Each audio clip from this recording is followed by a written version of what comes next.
મહારાષ્ટ્ર અને ઝારખંડમાં મતદાન શરૂ થઈ ચૂક્યું છે। તો મહારાષ્ટ્ર અને ઝારખંડ વિધાનસભાની ચૂંટણી માટે મતદાન શરૂ થઈ ચૂક્યું છે। મહારાષ્ટ્રમાં વિધાનસભા ચૂંટણીનું મતદાન તમામ તૈયારીઓ કરવામાં આવી છે। તમામ પાર્ટીઓ દ્વારા ઈડી ચૂંટણીનું જોર લગાવી પ્રચાર પ્રસાર કરવામાં આવ્યો અને આખરે આજે મતદાન યોજાવાનું છે। મહારાષ્ટ્રમાં 4136 ઉમેદવારો મેદાને ઉતર્યા છે। તો ભાજપની 149, કોંગ્રેસ 101 સીટ પર ચૂંટણી લડી રહી છે। બીજી તરફ મહારાષ્ટ્રમાં ઝારખંડ વિધાનસભા ચૂંટણી માટે મતદાન શરૂ થઈ ચૂક્યું છે। ખાસ મતદાન શરૂ થયું છે। લોકો ધીમે ધીમે મતદાન કરવા માટે પહોંચી રહ્યા છે। 288 વિધાનસભા બેઠક પર મતદાન શરૂ થયું। તો મહારાષ્ટ્રમાં 4136 ઉમેદવારો મેદાને ઉતર્યા છે। ભાજપની 149, કોંગ્રેસ 101 સીટ પર ચૂંટણી લડી રહી છે। તમામ પાર્ટીઓ દ્વારા ઈડી ચૂંટણીનું જોર લગાવી પ્રચાર પ્રસાર કરાયો। શરદ પવાર, એકનાથ શિંદે, ઉદ્ધવ ઠાકરે મેદાને ઉતર્યા। અજીત પવાર, દેવેન્દ્ર ફડણવીસ જેવા દિગ્ગજો મેદાને ઉતર્યા છે। શિવસેના અને એનસીપીની વચ્ચે અસલી નકલીની પરીક્ષા જોવા મળશે।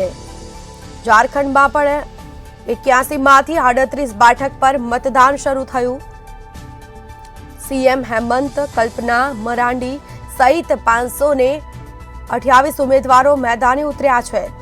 23 નવેમ્બરે તમામ ચૂંટણીનું પરિણામ જાહેર થશે। તો અજીત પવાર, દેવેન્દ્ર ફડણવીસ જેવા દિગ્ગજો મેદાને ઉતર્યા છે। મતદાન શરૂ થયું છે। તો શિવસેના અને એનસીપી વચ્ચે અસલી નકલીની પરીક્ષા જોવા મળી રહી છે। ઝારખંડમાં 81 માંથી 38 બેઠક પર મતદાન શરૂ। તો લોકો મતદાન કરવા માટે પહોંચી રહ્યા છે। ધીમે ધીમે લોકો મતદાન કરવા માટે પહોંચ્યા। પોતાનો એક મત આપવા માટે સીએમ પણ પહોંચ્યા હતા। મહારાષ્ટ્રમાં વિધાનસભા ચૂંટણીનું આ મતદાન શરૂ થયું છે। તમામ તૈયારીઓ કરવામાં આવી છે। પોલીસનો ચાપતો પોલીસ બંદોબસ્ત પણ ગોઠવવામાં આવ્યો છે। મહારાષ્ટ્રમાં 4136 ઉમેદવારો મેદાને ઉતર્યા છે। તો ભાજપને 149, કોંગ્રેસને 101 સીટ ઉપર ચૂંટણી લડશે। તો વધુ વિગતો સાથે સંવાદદાતા અનિતા પરમાર લાઈવ જોડાયા છે। જે અનિતા, મહારાષ્ટ્ર અને ઝારખંડમાં વિધાનસભા ચૂંટણી માટે મતદાન છે તે શરૂ થઈ ચૂક્યું છે। લોકો મતદાન કરવા માટે પહોંચી રહ્યા છે। શું વિગતો? સ્મિતા, આજે મહત્વનો દિવસ છે। આજે ઝારખંડ અને મહારાષ્ટ્ર માટે મહત્વનો દિવસ છે। જો વાત કરવામાં આવે તો મહારાષ્ટ્રમાં આજે વિધાનસભાની ચૂંટણીનું મતદાન જે છે તે શરૂ થઈ ગયું છે અને ઝારખંડમાં પણ આજે બીજા તબક્કાનું મતદાન થવા જઈ રહ્યું છે। ત્યારે જો વાત કરવામાં આવે તો મહારાષ્ટ્રની ચૂંટણી વિશે આપણે વાત કરીએ તો મહારાષ્ટ્રની ચૂંટણી હંમેશા રસપ્રદ રહેલી છે અને મહારાષ્ટ્રનો ઇતિહાસ રહેલો છે, કારણ કે ત્યાંના જેટલા પણ દિગ્ગજ નેતાઓ છે, આ બધા નેતાઓ અત્યારે હાલ જ્યારે મેદાનમાં ઉતરે છે ત્યારે જો વાત કરવામાં આવે તો 288 જેટલી વિધાનસભા બેઠકો ઉપર આ ચૂંટણી જ્યારે યોજાવાની છે ત્યારે દરેક રાજ્યની નજર જે છે તે કહેવાય છે કે આ મહારાષ્ટ્રની ચૂંટણી ઉપર છે। ઝારખંડમાં પણ બીજા તબક્કાનું મતદાન થઈ રહ્યું છે, પરંતુ મહત્વની ચૂંટણી કહેવાય એ છે મહારાષ્ટ્ર વિધાનસભાની મહત્વની જેમાં આજે 4136 જેટલા ઉમેદવારો જે છે તે મેદાનમાં છે અને આ લોકોનું ભાવિ આજે નક્કી થવાનું છે અને ઈવીએમમાં આ લોકોનું ભાવિ કેદ થવાનું છે।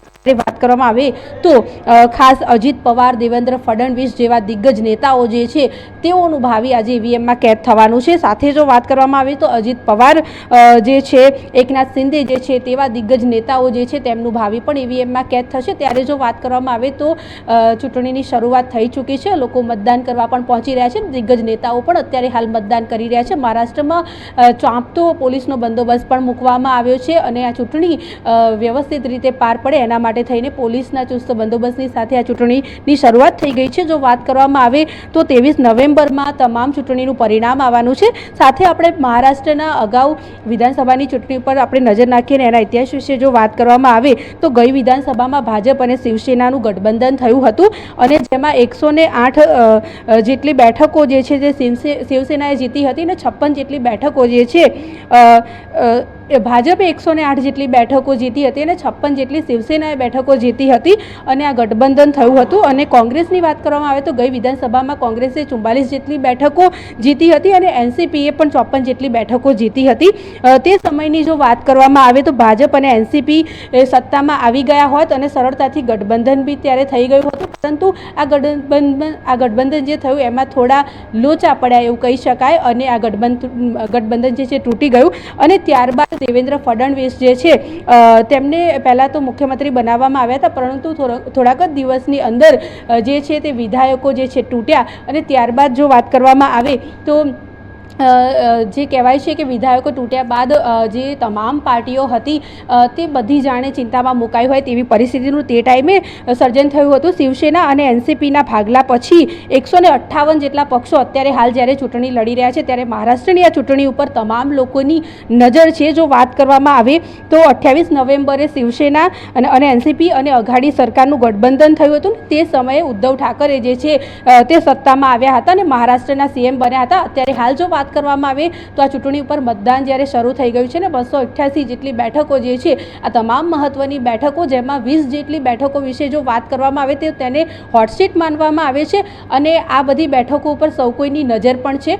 મહારાષ્ટ્રની વિધાનસભાની ચૂંટણી હંમેશા રસપ્રદ રહેલી છે અને દરેક રાજ્યના મુખ્યમંત્રીઓની પણ આની ઉપર ચાંપતી નજર હોય છે. અને ખાસ જો વાત કરવામાં આવે તો આજે જે મહત્વના નેતાઓ જે છે જેમને હંમેશા ચર્ચામાં રહ્યા છે, જેમણે હંમેશા વિવાદમાં રહ્યા છે, એવા નેતાઓ વિશે વાત કરવામાં આવે તો શરદ પવાર, એકનાથ શિંદે, ઉદ્ધવ ઠાકરે, અજીત પવાર અને દેવેન્દ્ર ફડણવીસ આ દિગ્ગજ નેતાઓ જે છે તે લોકોનું ભાવિ આજે ઈવીએમમાં કેદ થવાનું છે. ત્યારે વિધિવત રીતે ચૂંટણીનો પ્રારંભ થઈ ચૂક્યો છે. 7 વાગ્યાથી જ તમામ નેતાઓ જે છે તે હરકતમાં હતા અને અત્યારે હાલ જ્યારે હવે ચૂંટણીની શરૂઆત થઈ ચૂકી છે, લોકો મતદાન મથકો પર પહોંચી રહ્યા છે અને મતદાન થઈ રહ્યું છે.